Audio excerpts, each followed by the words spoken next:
I have a Ford Escape here. This one got damaged in this left front corner. Damaged, it's getting a new fender. Then it damaged this structure right here, which I have some new parts to put on. I have that piece as well as this front plate, which goes like that. So I'm gonna have to pull some of this loose and get this out of my way as well. First, however, I'm gonna go ahead and make just a couple quick pulls just to roughly pull out the damage. Then I will get these two pieces cut off.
So I went ahead and I got this fender all fit up.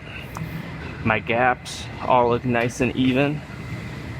All my straightening work is done on the hood and the door. They're ready to prime up. But first, I'm gonna go ahead and take this fender back off, and I'm gonna get this structure welded in. And then when I get that finished up, I will go ahead and get this off the rack and get everything primed up and send it over to our paint department.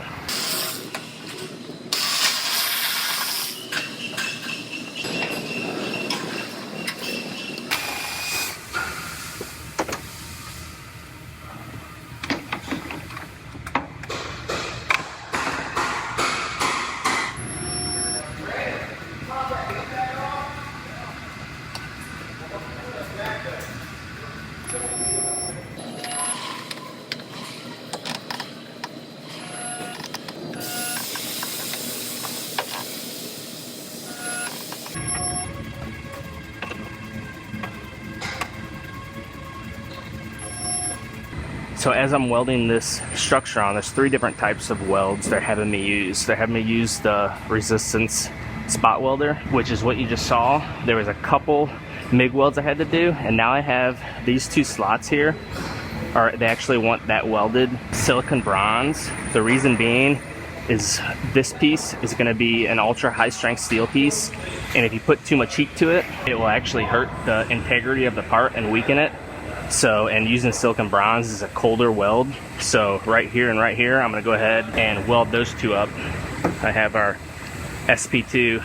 This welder does aluminum as well as silicon bronze.